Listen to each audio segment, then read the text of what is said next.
Halo semuanya, kembali lagi di channel Jeguk Tech. Di video kali ini aku akan unboxing sebuah paket yang berisi Nubia Neo 3 5G dengan gift box-nya guys ya. Soalnya ini aku beli yang versi gift box ya dengan harga cuma di 2,3 jutaan ya.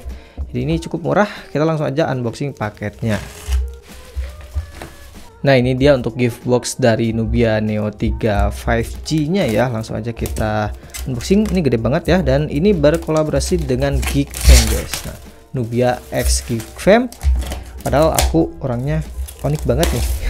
Oke, langsung aja kita buka. Nah ini dia dalam dari paketnya. Nah di sini, gini aja ya. Yang pertama di sini kita dapetin sebuah casing guys ya, casing dari Nubia Neo 3 5G ya. Ini cakep banget untuk casingnya. Untuk samping-sampingnya ini soft case, tapi untuk belakangnya ini hard case, dan ya di sininya cakep. Kemudian ini untuk HP-nya ya, kita sampingkan dulu. Dan di sini kita dapat Baloyski guys ya, si roamer guys, lo bukan baloy seperti ini guys. Kemudian di sini juga dapetin sebuah sarung jempol ya buat main game. Dan ini sebuah jersey guys ya, jersey Geekfam. Ya walaupun aku bukan pendukung Geekfam, tapi ya ini lumayan lah dapetin sebuah jersey originalnya Geekfam. Widih, mantap banget guys. Ini ukurannya XL ya, cukup lah buat aku. Dan di sini kita dapetin apa lagi ini guys? Oh, ini fan cooler coy. Mantap banget, kita dapetin fan cooler coy. Gila, ini harga 2,3 juta loh, dapat apa namanya? Dapetin sebanyak ini coy. Oke, ini dia untuk si fan coolernya. Ini entah merek yang mana ya, tapi ini untuk build quality-nya sih cakep sih guys ya. Mungkin nanti pas aku gaming test pakein cooler ini, dan ini udah magnetik ya, jadi bisa ditempel di casingnya atau di HP-nya, dan juga bisa pakein penjepit gini guys. Ih, mantap banget coy. Dari sini juga dapetin sebuah chargernya, kabel datanya guys. Kita sampingkan dulu. Nah, kalian bisa lihat di sini kita dapetin HP-nya, tentunya kita dapat jersey, kita dapat ini nih fan cooler, mantep banget. Kemudian di sini dapat perintilan-perintilan kecil, dan juga dapetin sebuah soft case atau hard case-nya ya. Jadi ini sih value-nya mantep banget ya, dengan harga normal ya di 2,3 jutaan dapetin sebanyak ini sih mantep banget. Oke, ini dia untuk box dari Nubia Neo 3 5G-nya guys. Dan di bagian belakang di sini ada beberapa poin selling-nya. Nah, untuk layarnya ini di 6,8 inci Full HD 120 Hz. Untuk chipsetnya ini pakai Unisoc T8 3000 ya. Jadi di bawahnya yang versi GT, dan lain-lainnya kalian baca aja sendiri di sini. Baterainya juga di 6000 mAh. Ya, langsung aja kita coba unboxing guys. Oke, ini dia untuk HP-nya Nubia Neo 3 5G. Kita sampaikan dulu. Di dalam di sini ada buku petunjuk dan lain-lain, dan juga ada SIM ejector. Kemudian kita masih dapetin sebuah hard case lagi cuy. Mantap. Kita juga dapat sebuah kepala charger yang outputnya itu di 33 watt. Dan terakhir ada kabel data USB Type-C to Type-C cuy. Oke, ini dia Nubia Neo 3 5G-nya ya. Di sini aku beli yang warna hitam, soalnya kalau pengen yang ada gift box-nya harus yang warna hitam cuy. Padahal tadi aku pengennya yang warna putih ya. Tapi ya udahlah, ini dia untuk desain dari Nubia Neo 3-nya ya. Nah, ini desainnya masih mirip seperti di Neo 2 ya. Tuh kalian bisa lihat di sini. Nah, ini dia untuk desain dari Nubia Neo 3-nya guys. Ini cakep ya untuk desainnya. Ini gaming banget ya. Tuh kalian bisa lihat. Dan di sini juga ada gambar mata, motif mata yang bisa nyala ini cuy. Mantap banget ya. Untuk build quality-nya sih, waduh ini kurang solid sih untuk build quality-nya. Jujur ini kayak berasa kopongnya, berasa sih cuy. Gasnya solid di versi GT-nya. Tuh ya, ini berasa kopong. Tuh. Pakai plastik ya. Kemudian di sini frame-nya pakai plastik cuy. Ini dia untuk bagian depannya udah terpasang anti gores. Untuk feel di genggaman sih ini cukup oke ya, nggak setajam di versi GT ya. Lebih nyaman ini daripada yang versi GT. Dan di bagian belakang di sini ada kamera yang beresolusi 50 megapiksel, dan ini buat kamera pendamping aja. Kemudian ada flash. Dan di sini ada motif-motifnya, kalian bisa lihat di sini, bisa nyala di sini. Dan ini ada tulisan Neo dan lain-lain Ini dia untuk detailnya Nubia. Bagian samping di sini ada trigger ya, L1 dan R1, mantap banget. Kemudian ada tombol power. Bagian bawah ada speaker USB-C, mikrofon, dan bagian samping di sini ada tombol volume ya, volume up, volume down. di samping. Kemudian di sini ada SIM tray, kita coba lihat. Untuk SIM tray-nya, wah mantap ya, ini masih ada slot untuk micro SD dan satu SIM atau dual SIM ya, tanpa micro SD. Mantap, masih support micro SD. Di bagian atas di sini ada speaker, mikrofon guys ya.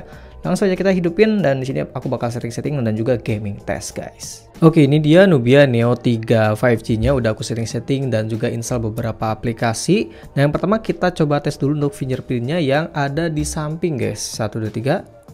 Oke, 1 2 3.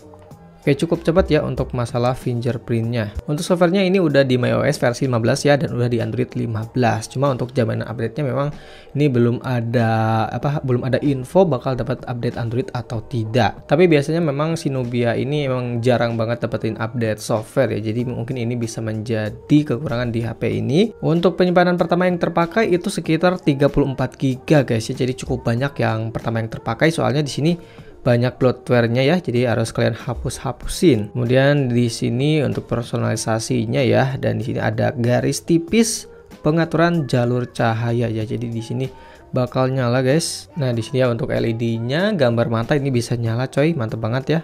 Dan ini juga bisa diganti-ganti warnanya coy. Ya, ini cukup bagus. Ini juga bisa buat notifikasi dan lain-lainnya guys. Kalian bisa lihat di sini. Untuk layarnya ini bisa disetting ya, di otomatis di 60 Hz, 90 Hz atau di 120 Hz. Untuk AI-nya cuma ada dua di sini, ada AI Translate dan juga komunikasi cerdas 5G. Untuk galerinya mungkin cuma bawaan dari Google Photo, soalnya kan ini cuma ada Google Photo doang, nggak ada galeri bawaannya. Kemudian ini dia untuk fitur-fitur lainnya. Ya, kalian bisa lihat di sini ada Live Island-nya juga ya. Ini mirip seperti Dynamic Island dan lain-lain. Nah, di sini juga ada bypass charging ya guys ya. Mantap banget. Di sini juga ada game space-nya guys ya. Nah, di sini untuk game space-nya, dan ini juga ada fitur waifu-waifuan guys tuh. Nah, ini dia ya. Ya, seperti inilah guys. Nah, untuk UI-nya sih menurut aku pribadi di sini nggak sebagus UI di merek-merek lain ya, seperti di Infinix bahkan ya. Itu lebih bagus di XOS versi 15 atau di Tecno. Ya, menurut aku UI-nya agak sedikit kaku gitu ya, dan nggak se-smooth di MIUI atau bukan MIUI, di HyperOS ataupun di XOS cuy. Ini dia untuk tampilannya memang mirip seperti stok Android ya, untuk kontrol panelnya seperti ini. Kemudian untuk di bagian layarnya ini menggunakan layar berukuran 6,8 inci ya, menggunakan panel IPS. Tapi pas aku lihat di Google itu di tulisan spesifikasinya itu pakai panel AMOLED, tapi pas aku lihat di sini memang ini IPS guys ya. Gelapnya itu enggak gelap, enggak hitam banget ya. Untuk hitamnya itu enggak hitam banget, enggak seperti AMOLED di versi GT yang hitamnya memang pekat. Tapi di HP ini enggak pekat untuk hitamnya, jadi bisa dikonfirmasi untuk unit Indonesia ini menggunakan layar IPS guys ya. Kemudian untuk refresh rate-nya itu di 120 fps, dan memang untuk kualitas layarnya menurut aku ini masih cukup oke ya, cukup bagus. Cuma memang gak sebagus di panel-panel AMOLED ya, warnanya itu gak sepekat di panel AMOLED. Tapi ya menurut aku ini udah mantap, udah oke lah ya. Kemudian untuk bezel layarnya di bagian atas dan samping-sampingnya sih ini standar aja, cuma di bagian bawahnya ini berasa tebal sih guys ya tuh. Buat HP harga 2 jutaan ini termasuk yang tebal untuk bezel layarnya.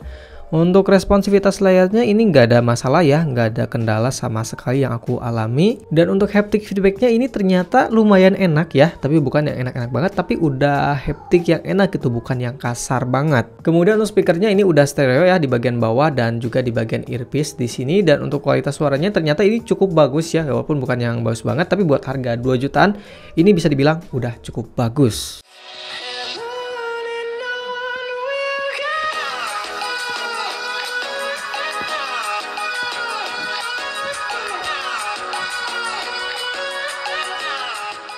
Oke, kemudian kita coba cek untuk device infonya. Nah, untuk SoC-nya ini menggunakan Unisoc T8300 guys ya. Kemudian untuk screen-nya itu di 2030x900. Di sini kebacanya bukan Full HD. Oh, ternyata ini bukan Full HD yang 1080 guys ya. Tuh di 2030x900. Jadi masih di bawah Full HD guys ya untuk masalah layarnya. Ternyata bukan Full HD Plus yang 1080 kali sekian gitu. Ini cuma 900. Jadi masih di atas HD tapi masih di bawah Full HD Plus cuy. Ya, cukup disayangkan sih. Untuk RAM-nya itu di 8 GB dengan internal di 256 GB. Kameranya itu 50 megapiksel. Kita coba lihat. Oh, di sini nggak kebaca ya untuk sensornya pakai apa, tapi di sini untuk resolusinya 50 megapiksel dan kamera depannya itu di 16 megapiksel.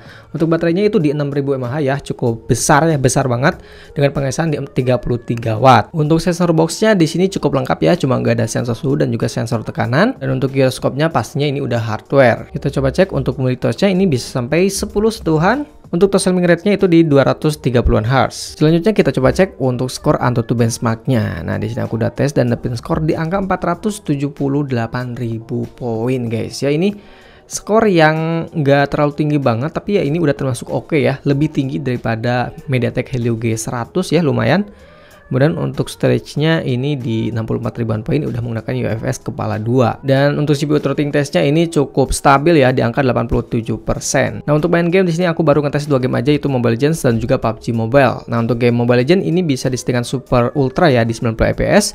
Dan pas aku main di settingan ini ternyata masih enak banget ya, masih cukup lancar, stabil. Cuma memang kalau ada war itu bakal ada sedikit frame drop ke 70 sampai 80 fps, itu pun cuma beberapa saat doang. Ya, overall ini udah oke banget. Cuma memang untuk suhunya ini cukup panas ya, di 44 derajat, hampir 45 guys. Jadi ini cukup panas untuk masalah suhunya. Dan untuk game PUBG Mobile ini bisa di settingan smooth ultra doang ya, sayang banget cuma mentok di 40 fps aja, sama seperti MediaTek Helio G100 ya. Jadi untuk gameplaynya jelas ya, ini masih lancar banget ya, cuma di 40 fps aja, cuma memang nggak sesmooth di 60 fps tentunya, sayang banget. Tapi yang aku suka di HP ini karena ini ada trigger button L1 L1, jadi ini enak banget buat main game PUBG Mobile ya. Jadi ini untuk triggernya itu responsif dan juga ada haptic feedbacknya yang berasa cukup enak ya untuk haptiknya. Untuk giroskopnya ini lancar, gak ada masalah ya. Overall untuk main game PUBG ini udah enak banget, cuma memang untuk FPS-nya mentok di 40 fps aja. Dan untuk suhunya ini masih aman ya, di angka 41-an derajat Celcius. Oke, terakhir kita coba tes untuk di bagian kameranya yang beresolusi 50 megapiksel. Ini dia untuk tampilan UI-nya ya. Di sini ada kamera keluarga 50 MP, ya, iCam, video. Nah, untuk videonya ini cuma mentok 1080p doang di 30 fps ya, sayang banget. Gak bisa 60, gak bisa 2K. Kemudian untuk kamera depannya di sini sama ya, 1080 di 30 fps doang. Ya, mungkin ini menjadi kekurangan dari HP ini. Nah, untuk sampel foto dan videonya kalian coba lihat aja sendiri di sini.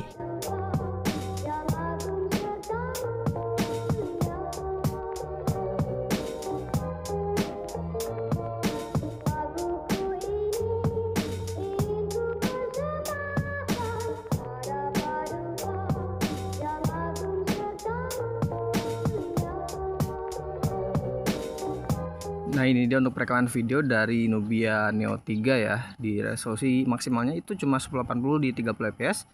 Ini stabil sih, cuma memang untuk kualitasnya ya ini kurang sih menurut aku cuy itu ya. Untuk detailnya ini kurang banget. Tapi ya stabil lumayan. Dan ini untuk perekaman video kamera depan dari Nubia Neo 3 5G ya, di resolusi mentoknya 1080 di 30 fps ya. Ini nggak ada mode stabilisasinya ya, jadi nggak stabil dan ya kualitasnya juga ya biasa banget cuy, seperti ini. Oke, mungkin itu aja untuk video unboxing dan sedikit tes dari Nubia Neo 3 5G ini. Ya, menurut aku HP ini masih menarik buat kalian yang nyari performa gaming dan fitur-fitur gaming. Ada trigger button, ada bypass charging, dan lain-lain. Baterainya juga di 6000 mAh. Ya, ini masih worth it buat kalian beli. Cuma memang buat yang all rounder gitu, HP ini nggak cocok ya, buat semua orang itu nggak cocok ya. Soalnya kameranya ini menurut aku ini kurang banget. Kemudian dan lain-lainnya itu. Dan layarnya ini masih di bawah Full HD Plus ya, jadi nggak setajam di Full HD Plus dan belum AMOLED juga ya. Itu aja sih. Oke, mungkin itu aja untuk video kali ini. Terima kasih telah menonton. Jangan lupa untuk like dan juga subscribe channel juga. Terima kasih.